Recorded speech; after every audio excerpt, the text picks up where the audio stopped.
So it's a lot more of like acting with your breath, with the whole process from the first read through where we are now, which is like the sound wizards are taking over.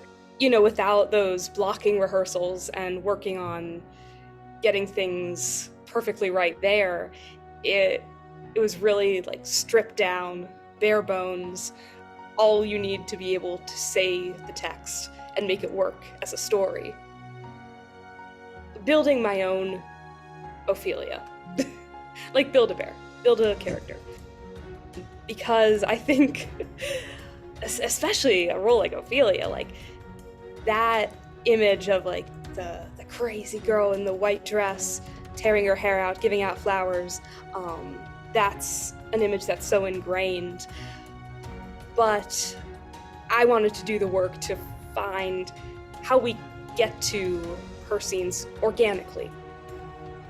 A way that wasn't necessarily just because this is how everyone else has done it, or this is the like received wisdom for how she should be played. So it was a lot of like discovery and like, do I like this? No, I don't like this. Figuring out what makes sense for arc. I think people who are new to Shakespeare, because if you see her just as a symbol as she's been portrayed in like paintings or movies, I haven't actually seen Ophelia the movie, it might be great. I wanted her to be as relatable, as real as possible, that you can tell she's a human being who's got problems and is working through them the best way she knows how, instead of just this unfortunate symbol of, madness and grief and unrequited love.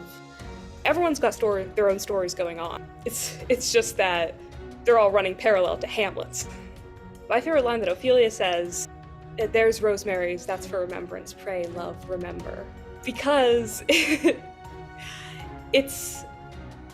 she's begging her brother to remember her even after she's gone.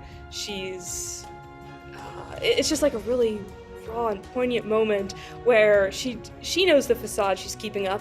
He might know. She doesn't know if he knows, but she has to say her final goodbyes to him in front of the most powerful people in the country. And she's got flowers to do it with. She's both calling him love and instructing him to love. Well, I was surprised, like, we didn't get a ton of table work time, but it was like everyone had already done that, and so everyone just jumped right in. Sometimes it wasn't even spoken, I think. I feel like sometimes it just came together naturally. They were like, oh yeah, we're having the same brainwave over the computer, which is like magical. How did that happen? Good casting, I think. I can't say everybody. David as Claudius, just like the perfect voice. I wasn't sure if he was doing it on purpose, but he always sounds like he's scheming. And it's perfect.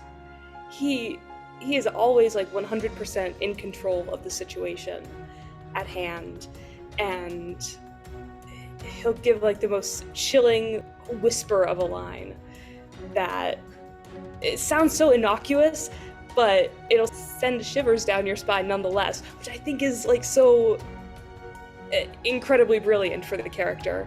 One of my favorite parts about doing this was getting to create the melodies, discover the meaning behind the famous flowers scene, and where that's all coming from. In one line, I say she sings snatches of old songs, so I wanted to lean into that because it's familiar, but I think she's changed some words around, or she's giving new meaning to it, which Bewept to his grave did not go. In that moment, she's getting on Claudius' case. Why didn't you bury my father properly?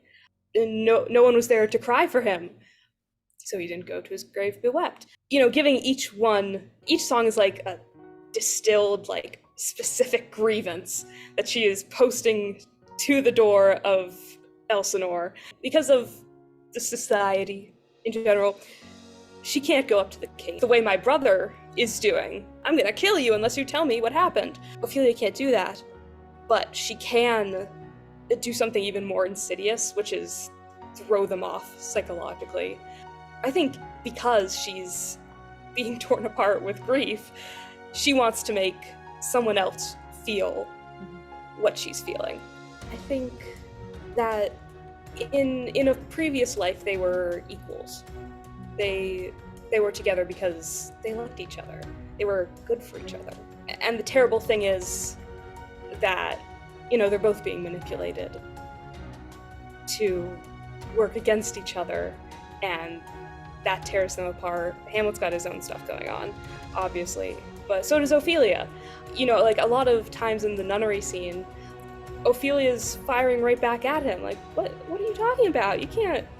Which you could interpret as, oh God, he's out of his mind, and I, a poor lass, cannot do anything about it. And she's also British in that. But she's also a person with a brain who's trying to figure out what is going on. Her advice was always choose the most dramatic option, which is itself like so open to interpretation. It's not interesting if she doesn't have goals, hopes, dreams, things that conflict with what Polonius wants, what Laertes wants, what Hamlet wants, what the king wants.